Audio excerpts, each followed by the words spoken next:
under the studio lights, with millions watching. My mother's face went pale as the host said my name. The same name she once whispered to neighbors like a warning. "Be careful," she'd said. "She's not well in the head." And now that, unstable child was walking onto a live stage to receive an award. She never thought I'd survive long enough to win. But let me take you back to the night they destroyed me so quietly that no one noticed I was bleeding. I was 17 when my parents first decided I was a problem.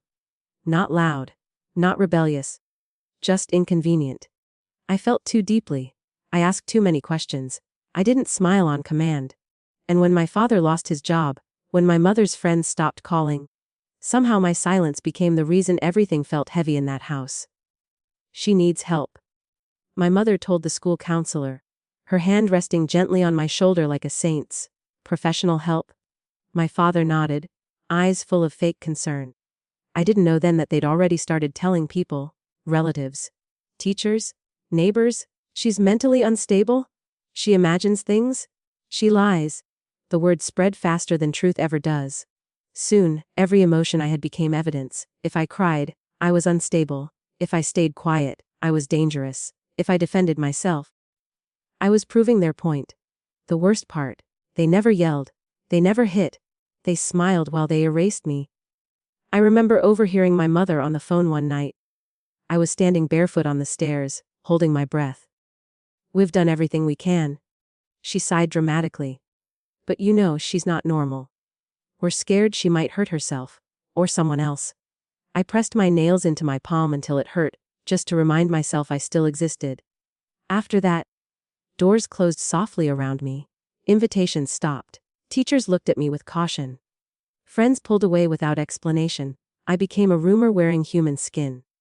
Inside that house, I learned how to disappear without leaving. They sent me to therapists who spoke to me like I was already broken. My parents answered questions for me. Always first, always louder. I realized something chilling then. They didn't want me healed. They wanted me labeled. Because a mentally unstable daughter couldn't expose the truth, couldn't be believed, couldn't fight back. So I stopped trying. I became what they expected: quiet, withdrawn, forgettable. I let my shoulders slump. I avoided eye contact. I said, "I'm fine," in a voice so small it convinced everyone. But inside, something else was happening. Every insult, every lie, every fake tear my mother cried in public, I stored it, not with anger, with patience.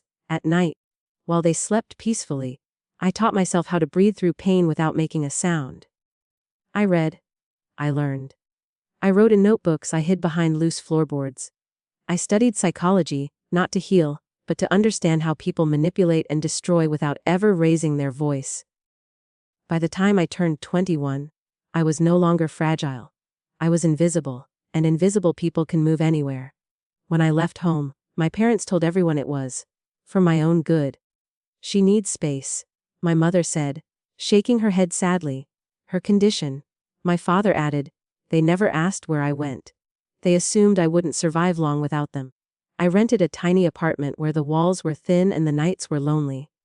I worked jobs no one cared about. I smiled politely. I stayed forgettable. But I was building something. Late nights turned into early mornings. Rejections piled up like bodies. Every time I wanted to quit, I remembered my mother's voice telling someone, "She's not capable of much." I whispered back to the empty room, "Watch me." Years passed. Then one email arrived. Then another. Then a phone call that made my hands shake. I sat on the edge of my bed, staring at the screen, heart pounding, as I realized something incredible. The world was listening to me. Still, my parents had no idea. They were still telling their story, still enjoying the sympathy, still using my instability as a conversation piece at dinners. Until the night everything changed. The night my name appeared on national television. The night the host smiled and said, "Our next winner has one of the most powerful voices of this generation." And somewhere in their living room, my parents froze. I stepped onto that stage with steady legs, wearing a calm smile that hid years of silence. The applause thundered around me, warm and overwhelming. Cameras zoomed in. Millions watched. I took the award in my hands. And for the first time in my life, I felt taller than the lies they buried me under. I glanced into the camera, not smiling now. And I imagined my mother's trembling hands, my father's tight jaw. Because I wasn't done yet. Not even close. The applause faded into a low hum, like the ocean pulling back before a storm.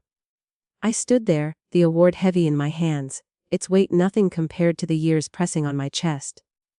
The host leaned closer. Smiling, waiting for gratitude, for tears, for something neat and inspirational. I breathed in, the lights were blinding. Somewhere behind one of those cameras was a feed going straight into my parents' living room. I imagined my mother sitting forward, lips parted, trying to decide whether to look proud or confused. I imagined my father standing stiffly behind the couch, already rehearsing explanations to give later. I began softly. Too softly for suspicion. "Thank you," I said, my voice steady, calm, dangerously calm. "This moment means more to me than anyone could imagine." The audience murmured approval. The host nodded. "I grew up being told I wasn't capable," I continued. "That my voice was unreliable.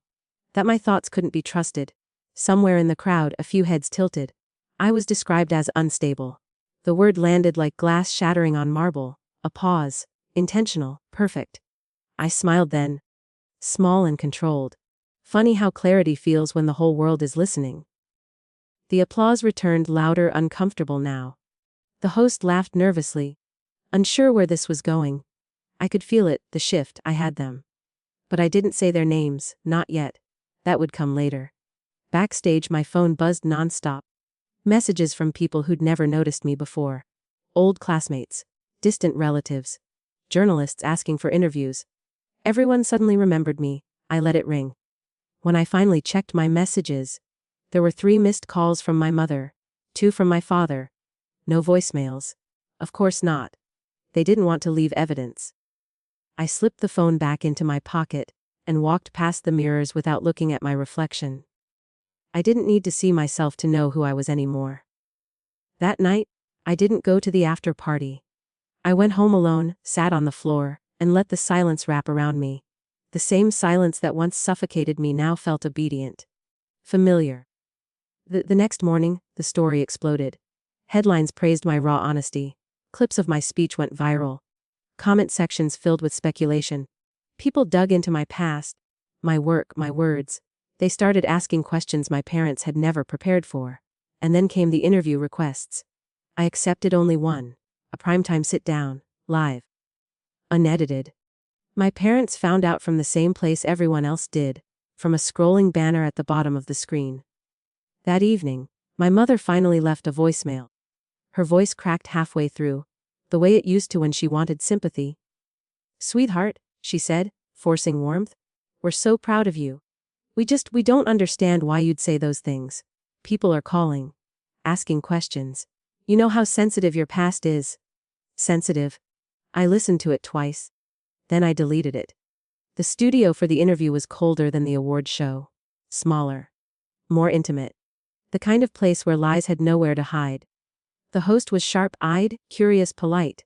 "So," she said gently once we were live, "you hinted at a difficult upbringing. Many viewers felt your words were deeply personal." I nodded. "They were. Do you want to talk about it?" I looked directly into the camera this time. Not through it, into it. As if I could reach straight into my parents' chests and still their hearts. "I want to talk about truth," I said. I spoke slowly. Carefully. I described growing up in a house where concern was a performance and love came with conditions. I talked about being labeled instead of listened to. About how easy it is to silence someone by convincing everyone they're unreliable. The host didn't interrupt. She couldn't. "I was never violent," I said. "Never dangerous. Never sick. I was inconvenient." A hush fell over the studio. And when people tell the same lie long enough, I continued, they start to believe it themselves. Social media erupted in real time. Screens filled with comments scrolling too fast to read. Then the host asked the question everyone was thinking. "Were those people your parents?" I let the silence stretch. Long enough to hurt. "Yes," I said, "that was all. No shouting, no tears, no drama. Just a quiet truth spoken clearly for the first time." When the show ended, my phone vibrated again. This time there were voicemails. Panicked, angry, pleading.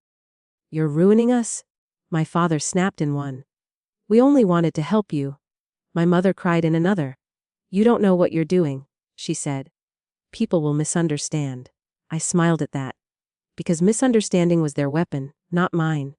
What they didn't know, what no one knew, was that I had prepared for this long before the cameras ever turned on. Emails archived, messages saved, reports. Notes from therapists who'd quietly disagreed with my parents' narratives but were ignored. Years of documentation, waiting patiently in the dark. I didn't release them. Not yet. I watched as the walls around my parents began to crack on their own. Friends distanced themselves. Relatives asked careful questions. Sympathy shifted. Slowly but unmistakably. They called me every day. I never answered. Then one afternoon, a mutual acquaintance sent me a message. They're saying you're having another episode. That fame triggered you? I laughed. Out loud, long and slow. Of course they were. That night, I sat at my desk, fingers hovering over my keyboard. One click away from ending them completely. From dropping everything I had and watching their world burn. But revenge isn't about speed. It's about timing. I closed the laptop and leaned back, eyes closed, listening to my own steady breathing. For the first time in my life, they were afraid of me. And I was just getting started. Fear changes people in fascinating ways. My parents stopped calling after a week. Not because they didn't want to, but because every call went unanswered. And unanswered calls have a way of humiliating even the most confident liars. Silence had finally switched sides. Instead, they began repairing their image. My mother posted old photos of us on social media. Smiling ones. Carefully cropped.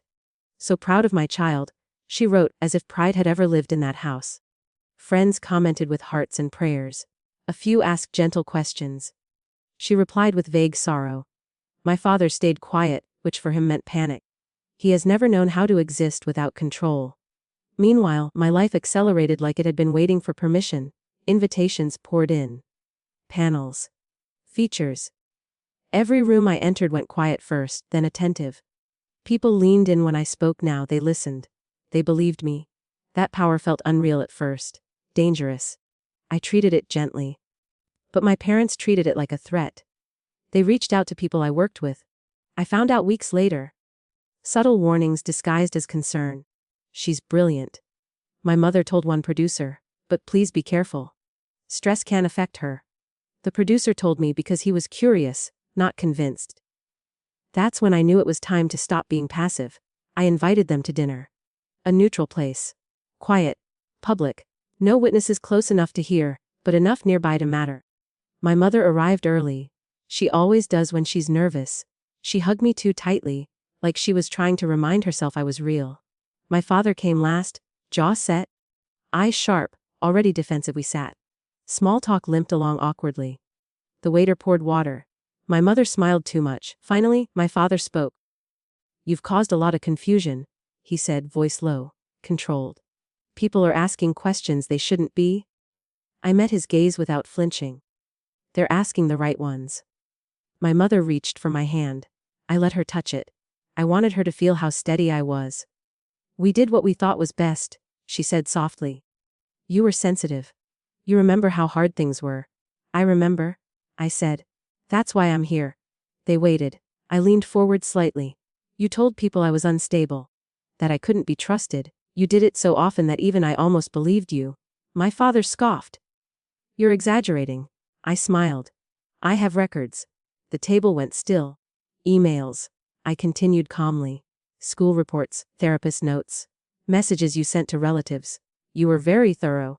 My mother's face drained of color. My father's hand tightened around his glass. What do you want? He asked. There it was. The first honest question he'd ever asked me. I want you to stop, I said.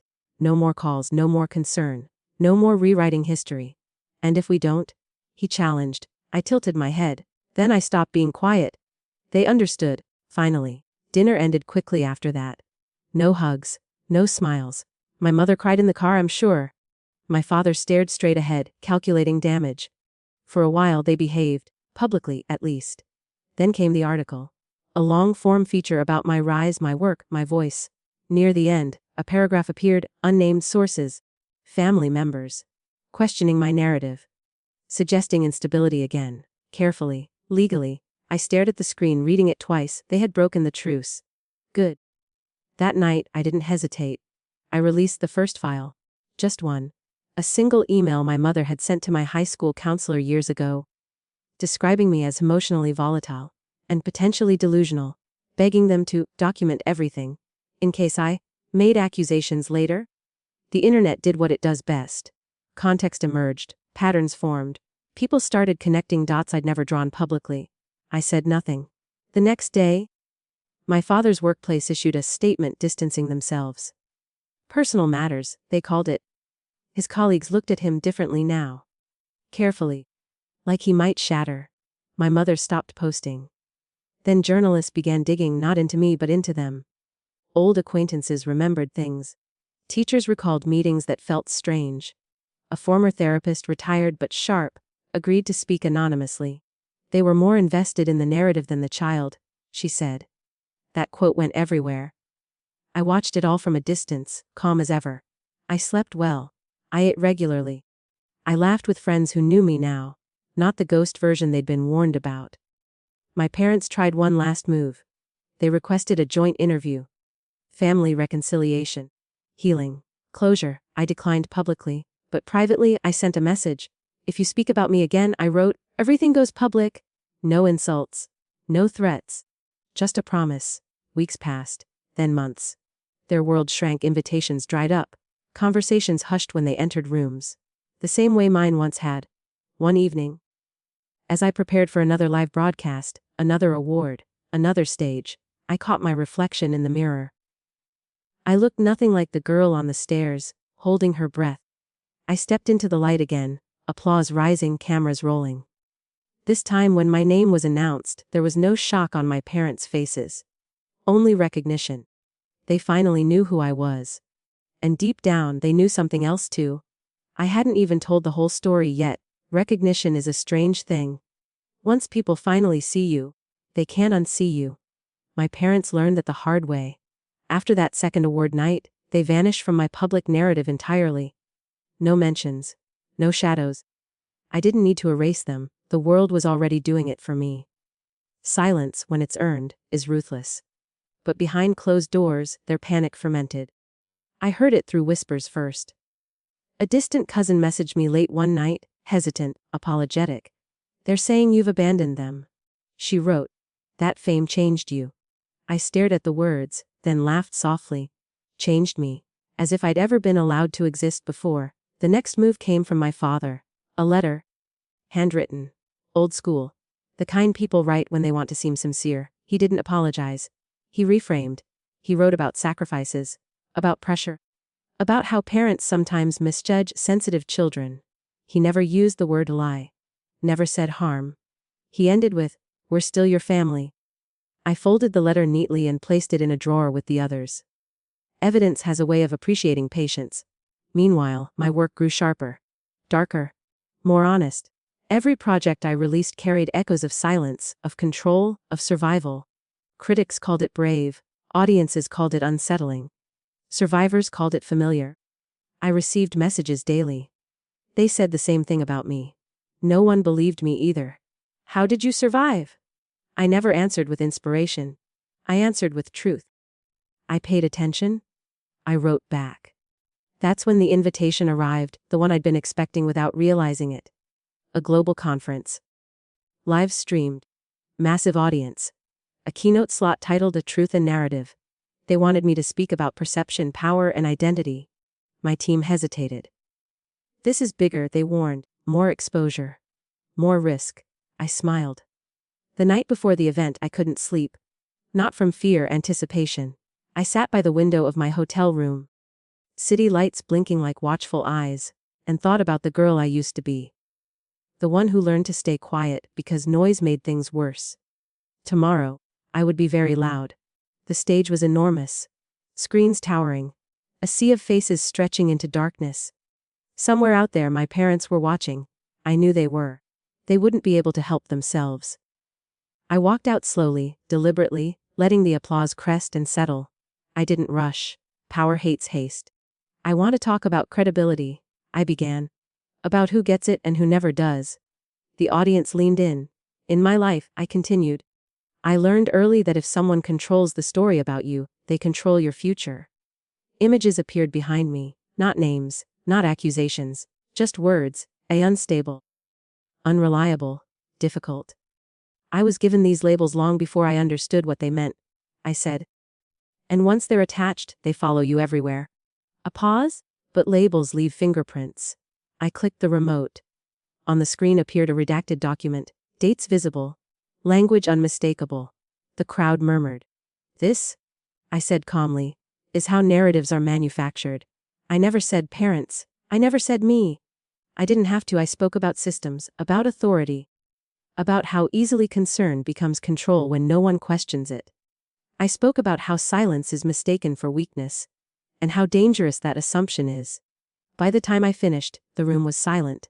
Not polite silence, the heavy kind, the kind that changes things. The applause that followed was thunderous. Afterward, backstage, my phone buzzed like it was possessed. Messages stacked faster than I could read them. Journalists, advocates, and then my mother. One message, no greeting. You've gone too far. I stared at it for a long moment. Too far. The words of someone who had always decided where the line was, until now. I didn't reply. Think pieces. Debates. Analysts dissecting my talk frame by frame. People started asking the question out loud. Who benefits when a child is declared unstable? That question is a weapon. My father tried to answer it preemptively. He gave an interview to a local outlet. Defensive? Rigid. He spoke about stress, about misunderstandings, about how stories get distorted. But the interviewer was prepared. What documentation do you have? She asked. He hesitated. That hesitation was louder than anything I'd ever said. Days later, a former neighbor came forward. Then a teacher. Then a relative who'd once been told to be careful around me. Each testimony small on its own. Together, devastating. My parents' carefully curated reality collapsed not in flames, but in daylight. I watched it unfold with an almost clinical calm. No gloating. No satisfaction. Just inevitability. One afternoon I received a message from my father's number. Not a call? A text. We are losing everything. I typed a response. Deleted it. Typed another. Deleted that too. In the end, I sent nothing. Because they weren't losing everything. They were losing control. That evening, I went for a walk alone. The city felt different now, less hostile, more open. I passed a storefront window and caught my reflection. Confident, unapologetic. Real? I stopped walking. For the first time, I allowed myself to feel it, not anger, not pain, but completion. A quiet, settling certainty. They had spent years convincing the world I wasn't sane enough to speak. Now the world was listening to every word I chose to say. And I still hadn't said the most dangerous one yet. The most dangerous word is never shouted. It's documented. I sat in my office long after midnight. City noise muted by glass and height, staring at the drawer where I kept everything I'd never needed to show. The kind of evidence that doesn't scream, but endures, the kind that survives denial. Inside were timelines, cross-referenced notes, emails printed and highlighted, audio files labeled by date. A pattern so clear it felt obscene that anyone had ever missed it. I hadn't released it because once you do, there's no going back. Truth doesn't escalate, it concludes. And I wasn't done. My parents retreated into their house like it was a bunker. Curtains drawn, phones unanswered. Friends who once crowded their dinners now crossed the street to avoid them. Sympathy had a half-life. Their version of events expired quickly under light. I received a message from a legal firm I didn't recognize. Polite, careful, representing my parents' interests. Requesting a conversation to prevent unnecessary harm. I read it twice. Then forwarded it to my lawyer now, she asked when she called me. Or later? Later, I said. They need to understand something first. The next few weeks were surgical. I didn't attack. I didn't accuse. I allowed other people to speak, people whose credibility had never been questioned. Former professionals. Neutral observers. Individuals who had nothing to gain except relief. Every article, every segment, every discussion circled the same realization. This wasn't about a troubled child. It was about reputation management. My parents' names weren't trending. Concepts were. Parental gaslighting, narrative abuse, weaponized concern. Once a phenomenon has language, it can't be buried again. I stayed publicly composed. Privately, I slept like someone who'd finally stopped bracing for impact. Then my mother broke. She sent me a voice note at 3 a.m. Slurred. Uncontrolled. The polished sorrow was gone. "You wanted this," she said, voice trembling with rage and fear. "You always wanted to punish us. You were never right in the head. This proves it." I listened without blinking. She didn't know it yet, but she just handed me something precious. I archived the file. Labeled it. Backed it up twice. Days later, my father showed up at my office unannounced. Security called me first. "He says it's urgent." I considered it. Then nodded. "Let him up." He looked smaller than I remembered. Older. His suit was pressed, but his hands shook slightly when he sat across from me. "We need to fix this," he said immediately. I waited. "This has gone beyond family," he continued. "There are consequences now. One's professional ones." "I know," I said calmly. "You've made your point," he snapped. "People feel sorry for you. They believe you. What more do you want?" I leaned back in my chair, studying him like a case study. "I want accuracy," I said. He scoffed. "You're rewriting history." "No," I corrected. "I'm restoring it." He stood abruptly. "You think this makes you powerful?" I met his eyes. "I think pretending I wasn't was your mistake." Silence stretched between us, thick and final. He left without another word. The legal letter came the next day. Threats dressed as restraint. Warnings about defamation. Requests for mediation. I declined all of it. Instead, I accepted an invitation from a university to deliver a closed lecture, invite only, professionals, recorded for archival purposes. The topic, credibility and silence. In that room, I spoke without filters. I walked through how narratives are built, how authority reinforces itself, how dissent is neutralized not with force, but diagnosis. I showed anonymized excerpts. I explained tactics. I connected dots. The audience didn't clap at the end. They sat there, stunned. That recording found its way into spaces my parents could never enter. Courtrooms, policy rooms, training modules. And still, I hadn't released everything. That restraint haunted them. I knew because my mother tried again. This time, publicly. She posted a long statement online. Tearful, dramatic, full of selective memory. She spoke of love, of fear, of how hard it is to raise a child who struggles. The comment section didn't respond the way she expected. People asked for evidence. They quoted my words back at her. They noticed the gaps. That night, my phone rang. Unknown number. I answered. Her voice was thin. "Raw? Please?" she said. "Just stop." I closed my eyes. "I will," I replied. "When you do." She hung up. The next morning I scheduled a release, not everything. Just the word. A single document. Timestamp. Verified. Indisputable. The email where my father instructed my mother to establish instability early so no one takes her seriously later. I didn't comment on it. The reaction was immediate and irreversible. Organizations distanced themselves. Old allies issued apologies.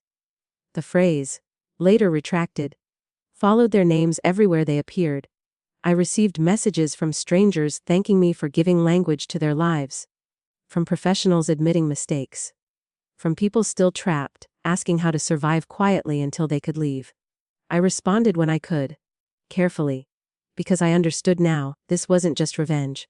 This was leverage. One evening, weeks later, I returned home to find a package at my door. No return address. Inside was a photo album. My childhood, smiles, birthdays, moments that were real alongside the manipulation. A note fell out. "We didn't know how else to control you." I sat on the floor with the album open, feeling nothing and everything at once. Control. There it was again.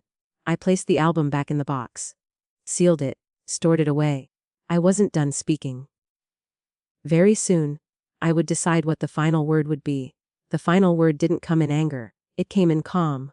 Months later, I was invited back to live television, not as a subject, not as a survivor, but as an authority. The segment was announced simply, Award for Excellence in Narrative Integrity. No backstory. No controversy teased, just merit. My parents watched. I knew they did.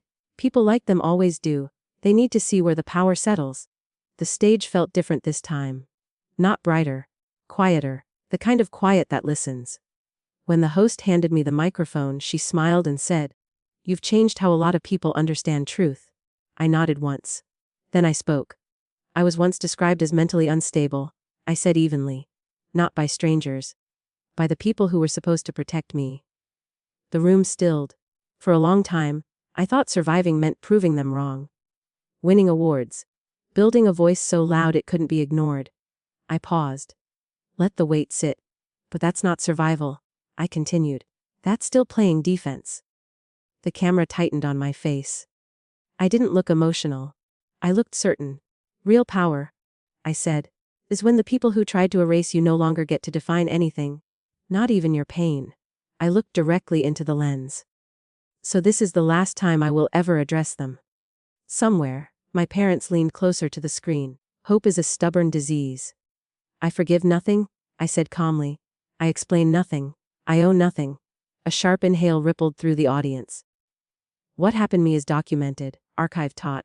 It no longer belongs to my family. It belongs to history. Silence absolute. I was never unstable. I finished. I was inconvenient. The host didn't speak when the applause erupted. She couldn't. It went on too long. It wasn't celebration, it was recognition. When I left the stage, my phone buzzed once. A message from my mother. Just 3 words. "We are finished." I smiled. Because she was right, just not in the way she meant. I never responded. I never mentioned them again. Their names slowly disappeared from conversations, from articles, from relevance. When people spoke about them, it was in the past tense. A cautionary example. A footnote. As for me, I kept going. I built a life so full, so solid, so undeniably real that their version of me couldn't survive in its shadow. I slept peacefully. I laughed loudly. I trusted my own thoughts without checking if they were allowed first. And sometimes, on quiet nights, I thought about that girl on the stairs, holding her breath so no one would accuse her of existing too loudly. I wish I could tell her this. One day, the same people who called you unstable will beg the world to forget their names. And the world will. Not because you destroyed them, but because you outgrew them. And that is the kind of ending no lie can survive.